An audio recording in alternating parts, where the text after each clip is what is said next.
जय हिंद। स्वागत है आपका हमारे YouTube चैनल पे। आज हम पढ़ेंगे असंक्रामक रोग यानी नॉन इन्फेक्शन डिजीज, ठीक है, या नॉन इन्फेक्शन या नॉन कम्युनिकेबल डिजीज के बारे में समझते हैं। मतलब ऐसा डिजीज, ऐसी बीमारी जो एक दूसरे के संपर्क से ना फैले, उसे क्या बोलेंगे? असंक्रामक रोग। मतलब मैंने संक्रामक रोग बताया था कि एक ग्रसित व्यक्ति से दूसरे व्यक्ति में अगर ट्रांसफर हो जाए कोई बीमारी तो क्या बोला जाता था? संक्रामक बीमारी। लेकिन इसमें क्या होता है कि अगर कोई मान लो बीमार व्यक्ति है, उससे किसी स्वस्थ व्यक्ति में ना जाए, क्या कहलाता है? असंक्रामक बीमारी। सुनते हैं इसके बारे में। असंक्रामक बीमारी में 6 टाइप से बताऊंगा। नंबर 1 क्या है? हिंताजन रोग, मतलब डिफिशियंसी डिजीज। डिफिशियंसी डिजीज मैंने पढ़ा चुका हूं इसको। Deficiency, vitamin A, vitamin and minerals की वजह से होने वाली बीमारियां क्या कहलाती हैं? डिफिशियंसी डिजीज कहलाती हैं। अब बात करते हैं, दूसरे नंबर पे आया अनुवांशिकी रोग। अनुवांशिकी रोग का मतलब होता है हेरिडिटी। हेरिडिटी मतलब, या हेरिडेटरी में बोल सकते हैं आप, ठीक है, हेरिडेटरी। तीसरे नंबर पे आता है हर्षित रोग। हर्षित रोग का मतलब डिजनरेटिव डिजीज।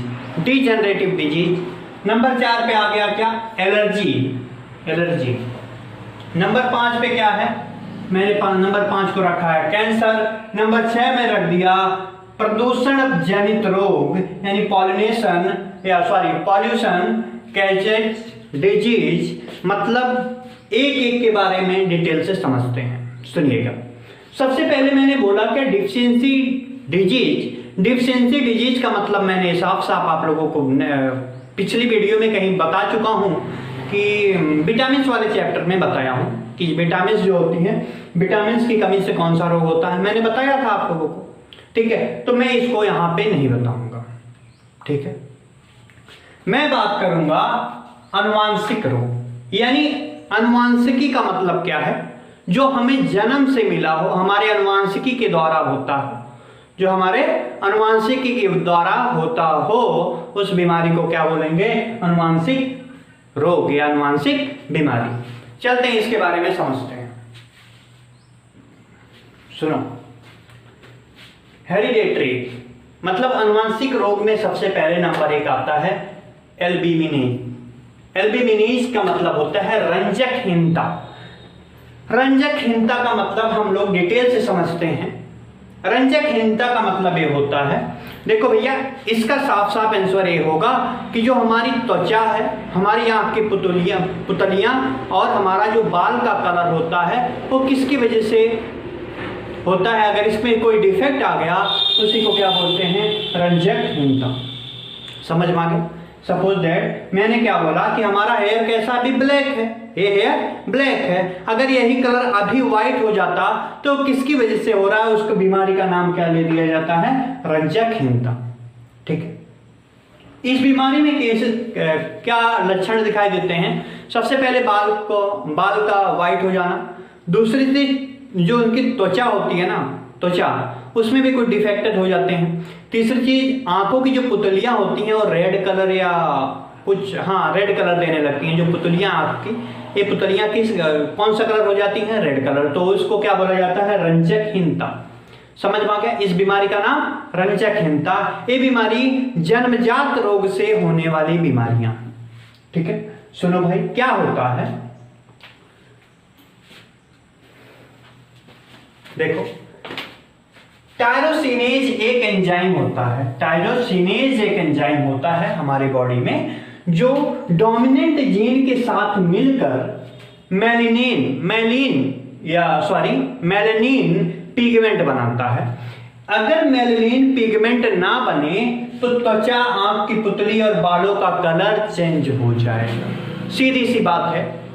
सीधी सी इतनी बात करना कि अगर डोमिनेंट जीन के साथ कौन ना मिले?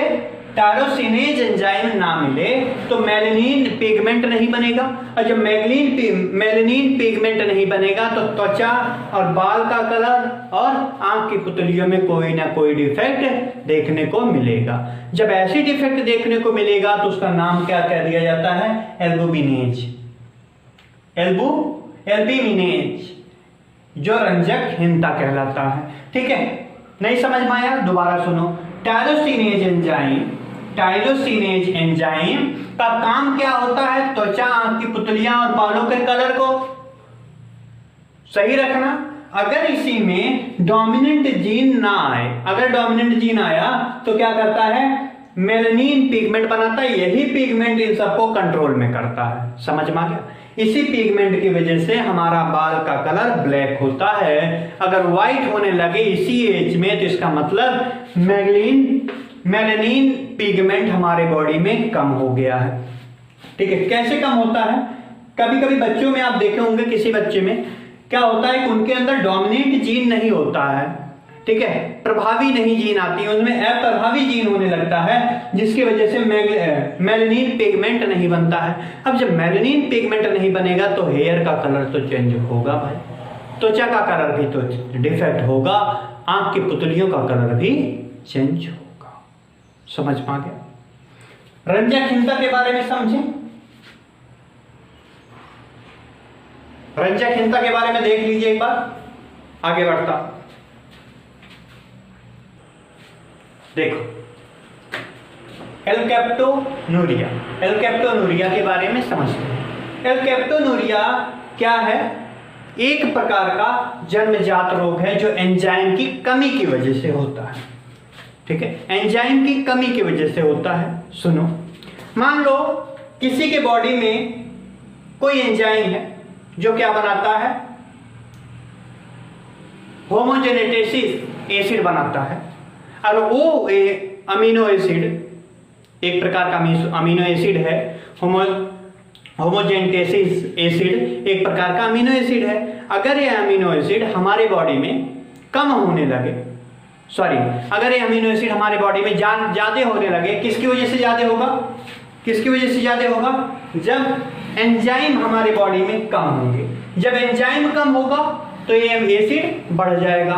ये एसिड बढ़ने के कारण क्या होता है कि धीरे धीरे वो हमारे जोड़ों में एकत्रित हो जाता है, जहां पे जॉइंट होता है वहां पे एकत्रित हो जाता है। जब जोड़ों में एकत्रित होने लगता है तो बाद में किसका रूप दे देता है? गठिया रोग, यानी आर्थराइटिस की बीमारी हो जाती है। ठीक है, आगे इसके बारे में समझते हैं। और आगे सुनिएगा, मैंने क्या बोला? एल्केप्टोनूरिया क्या है? यह एक प्रकार के एंजाइम की कमी से होने वाली रोग है। एंजाइम की कमी से होने वाला रोग है। जो एंजाइम अगर नहीं प्रेजेंट है, अगर एंजाइम कम होने लगा तो होमोजेनेटेसिस एसिड बढ़ जाता है हमारी बॉडी में, और इसकी वजह से होता है। ये जन्मजात रोग होते हैं, ये जन्मजात रोग होते हैं। अगली चीज देखो, क्या होता है जब हमारे बॉडी में, जब हम कुछ खाते हैं तो खाने के दौरान हमारे बॉडी में क्या होता है? मेटाबॉलिक एक्टिविटी होती है, उपापचयी अपक्रिया होती है। यानी मेटाबॉलिक अपक्रिया के कारण क्या होता है? मेटाबॉलिक के दौरान अमीनो एसिड का विखंडन होता है। जो हमारी बॉडी में अमीनो एसिड है वो क्या करते हैं? बहुत सारे पार्ट में टूटने लगते हैं। उसी से एक पार्ट बना क्या? होमोजेनेटेसिस। ठीक है, होमोजेनेटेसिस एसिड बना। यह एसिड क्या करता है? हमारे ब्लड में इसकी मात्रा ज्यादा होने लगती है। मैंने बोला कि एंजाइम अगर कम है तो इसकी मात्रा हमारे बॉडी में ज्यादा, यानी हमारे ब्लड में ज्यादा होने लगेगा। जब ये हमारे ब्लड में ज्यादा होने लगेगा तो एक उस ब्लड से हमारे जोड़ों में जाके इकट्ठा होने लगेगा। ठीक है, हमारे जोड़ों में इकट्ठा होने लगेगा, और जब जोड़ों में इकट्ठा होने लगेगा तो कौन सा बीमारी क्रॉस करेगा? गठिया रोग, यानी अर्थराइटिस। ठीक है, अर्थराइटिस रोग बीमारी उत्पन्न कर देता है। उसके बाद सुनो भाई, लेकिन इसकी एक और कहानी है। यह जब यूरिन को सिक्रीट करने के दौरान, यूरिन को जब हम बाहर निकालते हैं, यानी पेशाब के रास्ते बाहर निकलता है, जब ये वायु के संपर्क में आता है, जब ये वायु के संपर्क में आता है तो क्या हो जाता है? काला रंग दे देता है। यानी टॉयलेट आपका काला रंग हो जाएगा। समझ में आ गया? ये एक प्रकार का जन्मजात रोग है जो एंजाइम की कमी की वजह से होता है। एंजाइम की कमी हुई तो क्या बढ़ा बॉडी में? होमोजेनेटेसिस एसिड बढ़ा, और ए होमोजेनेटेसिस एसिड क्या करता है? हमारे बॉडी के ब्लड में इसकी मात्रा ज्यादा होती है। जब ब्लड में ज्यादा मात्रा हो गई तो क्या करेगा? ये जॉइंट में जाके इकट्ठा होगा। वहां जॉइंट पे कौन सी बीमारी क्रॉस करेगा? गठिया रोग क्रॉस करेगा, एथराइटिस। ठीक है, धीरे धीरे इसका सिक्रीशन यूरिन के द्वारा बाहर होता है। यूरिन के द्वारा भी बाहर होने लगता है। जब यूरिन बाहर निकलता है इस बीमारी में, तो जो यूरिन होता है जो वायु के रिस्पेक्ट में आने के कारण कौन सा कलर दे देता है? काला कलर दे देता है। एक बार ध्यान से देख लो, मैंने लिखा है मेटाबॉलिक के दौरान अमीनो एसिड के विखंडन से होमोजेनेटेसिस एसिड की मात्रा ब्लड में ज्यादा हो जाती है, बाद में अम्ल जोड़ों में एकत्रित हो जाता है, जिसकी वजह से क्या होता है? गठिया रोग होता है। ठीक है, किसी का यूरिन क्या करता है भाई? अगर यूरिन किसी का ब्लैक कलर दे रहा है, इसका मतलब क्या है कि उसके अंदर कौन सी बीमारी है? एल्केक्टोनूरिया। समझ में आ गया? नेक्स्ट बीमारी का नाम समझते हैं। नेक्स्ट एक और बीमारी है, उसके बारे में समझते हैं। यहां तक समझ में आ गया? आगे चलते हैं।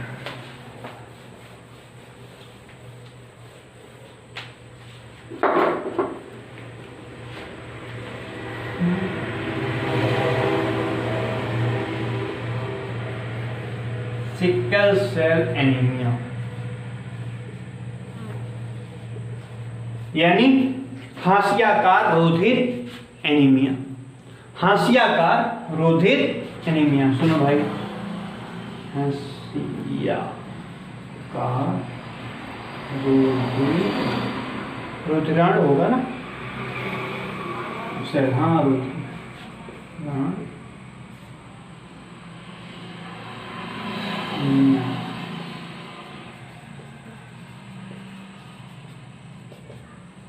देखो भाई, हाशियाकार रुधिर एनीमिया, रुधिराणुनीमिया, इस बीमारी में क्या होता है?